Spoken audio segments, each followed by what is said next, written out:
Kas labiausiai laukia švenčių? Kauno socialinių paslaugų centro veikla.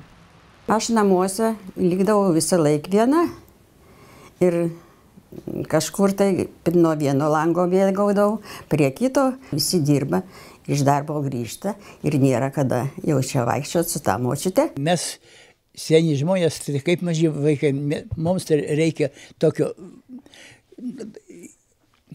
kaip reiškia, užimtumą ir kad žmogų atkreiptų dėmesį. Šiuo metu pagal ekonominę situaciją iš Lietuvos išvažiuoja daug jaunų žmonių, tai yra jų vaikai, ir jie lieka vieniši namuose.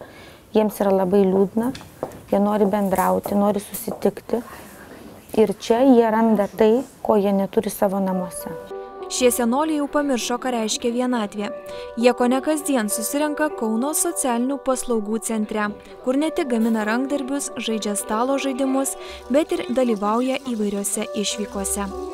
Ne tik paslaugų čia suteikia, bet duoda galimybę dar ir bendrauti su atėjusiais žmonėmis. Veža ekskursijas.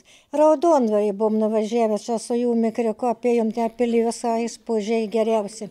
Muziejų buities ten nuvažiavom, paskui į Kadagių slėnį. Jau jie apie viens kitą labai daug ką žino ir tikrai kiekvieną dieną eidami, kad ir, sakykime, aš pačiam centre ne kiekvieną dieną čia būnu, ateinu pas juos, bet jie eina pro šalį, pro kabinetą, visada užeina, labą dieną, va kaip aš atrodo, tiesiog jiem tai būtina, jiem tai reikalinga. Senoliai aktyviausiai dalyvauja ergoterapijos užsiėmimuose. Nei vienas nesisako pasėdėti ant šio krėslo.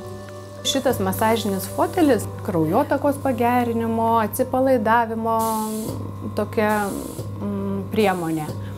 O bendrai ergoterapijos yra priemonės visos tinkamos. Gali tai būti, šiuo atveju turim dar ir rankų kojų treniruoklį, turim giliųjų nugaros raumenų treniruoklį, pusiausvyros. Čia priklauso nuo to, ką žmogui reikėtų pagerinti. Ir dažniausiai jiems būna sunku, norisi bendrauti, susitikti, o nėra galimybės dėl to, kad jiems sunku nuvažiuoti.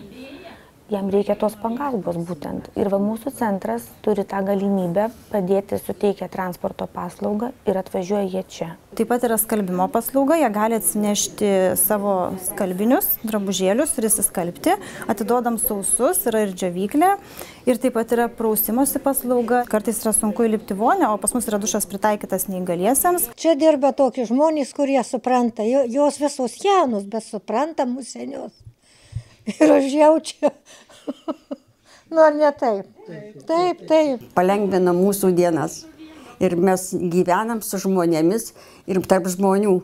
Ir mes jaučiamės, kad mes esam dar kažkam tai reikalingi. Rūpesčio ir bendravimo ilgisi ne tik senoliai. Lygiai taip pat, o gal net ir labiau jo reikia vaikams.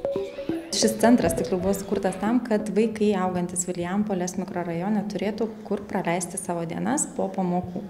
Centro idėja yra ta, kad organizuoti vaikų užimtumą po pamokų ir išmokyti jų kokių tai kasdienių gyvenimo įgūdžių.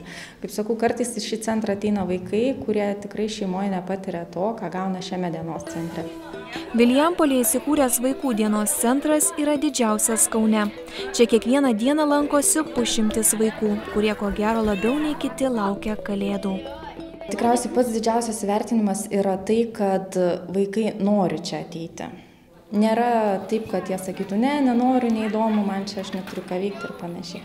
Vaikai čia sugrįžta su dideliu noru, jie džiaugiasi, ypač, aišku, kada reikia ruošti pamokas, ne taip smagu būna, bet tarkim, jeigu turim kažkokį grupinį užsiėmimą ar kažkokią išvyką, tai jie labai stengiasi, labai nori.